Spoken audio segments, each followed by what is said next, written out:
welcome to Between Two Screens. Thank you very much. Glad to be here. Oh yeah, happy to have you. For people that don't know you, can you describe what you do? Yeah, I'm a design director at Carnival Cruise Line.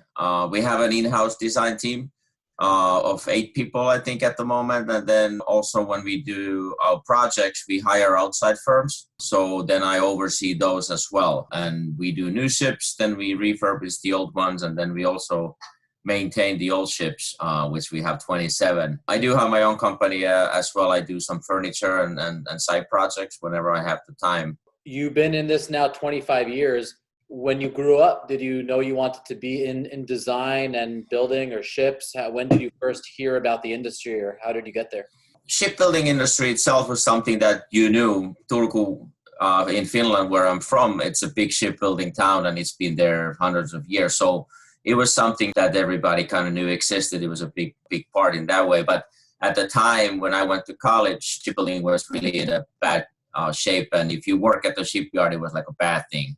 So it wasn't something that I was aspiring to, but I love the ocean, I love the sea, and I always did something in a way what I think as design. Like I had a little moped that I put it apart, I custom painted it, I did all kind of things. Then when I get into cars, my first car was a Volkswagen Beetle, and I painted the whole car black and white checkerboard. So I always did things like that, and I was building something, so I was always interested in design. Alvar Aalto is a Finnish architect, well known, and I liked his furniture and things like that. So even though I wasn't like planning on being a designer, I did have, I think, that side. I wanted to be a rock star or a motocross driver or something. I didn't want any normal job. I don't consider your job normal.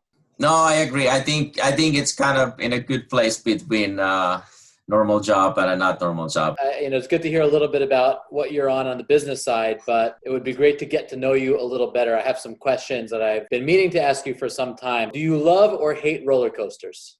I love them. I race cars. I love racing, that kind of stuff. I've skydived. I bungee jumped. I love roller coasters. I used to do motocross.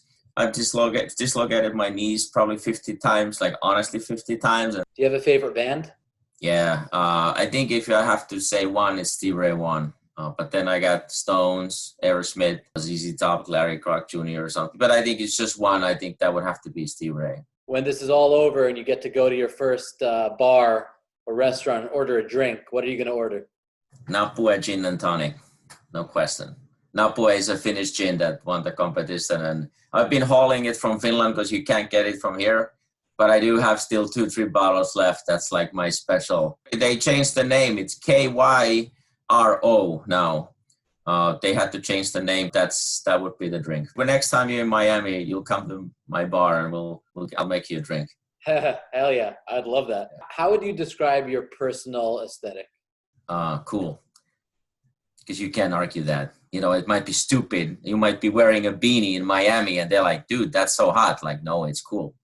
I'm not fashionable. I never was. So when you see old photos of me, I never look completely ridiculous because I kind of always had a t-shirt and jeans. So I don't have style per se. But like they say, there's 3 things in life that are never out of fashion. Gin and tonic, black clothing, and cash money.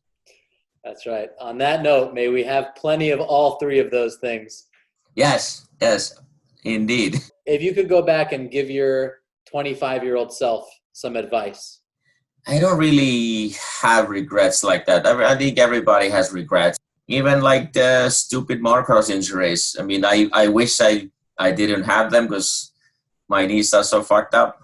But, at the time, it was good. And it's just part of my battle scars. It's my life. Only advice that I always tell anybody young is that if you get an opportunity, take it because you don't get that many opportunities in life. But I took my opportunity when I moved to Miami. That was a big change. I had never been to the U.S. before. But I would tell everybody, just if you get an opportunity, take it. Right now, with your team separated and all working remotely, and right now it's pretty different in that you're working not in the office. Everybody's working from their homes. Where are you exactly now? I'm in my house. I have the office here, so I'm well set up. But yeah, I do have a dedicated room, which I think helps a lot. This is now 6 weeks we've been working on home now, so it's been a while. the work part actually is fine. It's just then everything else that's a little challenging. I mean, I would be in Finland, I think, this week if this was happening. So you were seeing mock-ups and samples and stuff. But everybody's been, very good at adapting to the new situation. And what's that picture on the wall behind you? Oh, that's King of Cool. That's Steve McQueen. It's from the movie Le Mans. It's one of the opening scene, and then he gives him the 2-finger salute, which in US would be 1 finger only. Somebody who I look up to is a king. He's a really cool guy. How have you been able to keep the team motivated?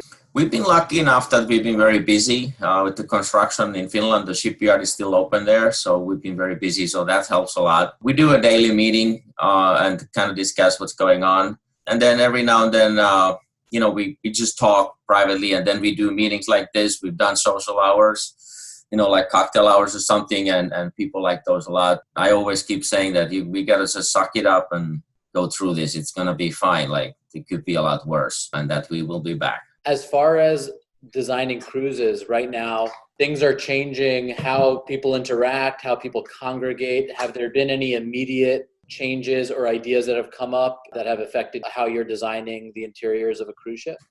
Ideas for sure. I mean, we've been talking about a lot, like materials. You have materials that are antibacterial, hard surfaces, and you can even make fabrics like that. So we've talked about those kind of things with the manufacturers that we know, and we're definitely trying to innovate, wherever we can. The ship we're building in Finland now, Mardi Gras, which will be delivered late this year, there actually, this situation wasn't known. All the public bathrooms have touchless doors. And then also faucets and the soap dispensers, they're all touchless. So that's something which is perfect for this new kind of environment. We didn't know it was going to be this needed, but there's a lot of things that you can do. Sort of sanitizing point of view, there's materials that actually kill viruses or bacteria on their own, which is even better. So we're definitely looking into all that kind of things, and it's going to affect everywhere. Like any kind of hotels and public places where all of these kind of things are happening. I'm sure there's going to be a lot of innovation.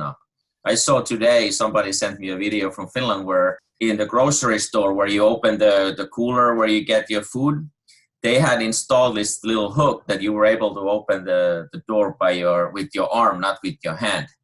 I mean, it's in place now. I mean, somebody must have had similar things already laying around or whatever. They were just creative. Very simple thing. Like, you're in New York, there's little convenience stores every few, feet, basically.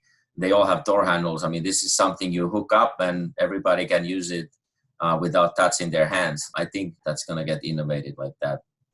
Is there anything around you, big or small, could be something you've had for a long time or that you recently acquired, that is a source of inspiration or particularly meaningful for you that you could share with us? I have a ton of shit around. I mean, I got too much. I get complaints. When we moved the offices here, people took their computers and stuff like that. I took a couple of pieces. It's this piece of granite. It's just a broken piece of granite. It's nothing in a way. And then I got this beautiful piece of glass. I took them from my office, and my team was loud because we kind of sent photos to everybody. Okay, this is my office now, all set up.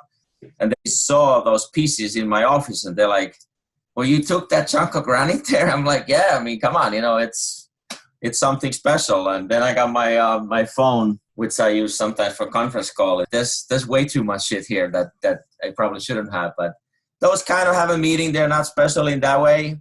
I have Ayrton Senna gloves that he wore in '88 Monaco Grand Prix. And he's passed away now. He's a legend.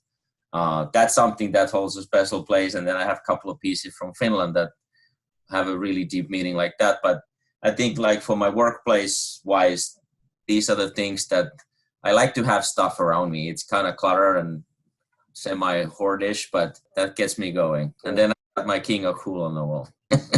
I'm happy that you're busy, and I'm happy that you got a big smile on your face, which is great.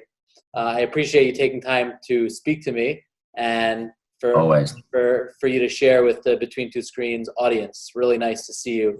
And likewise. Looking forward to seeing each other in person safely soon. Hopefully very soon. Yeah, and then we can have that GT. Hell yeah. All right, Petu. Thank you again. Thank you very much. Really appreciate it.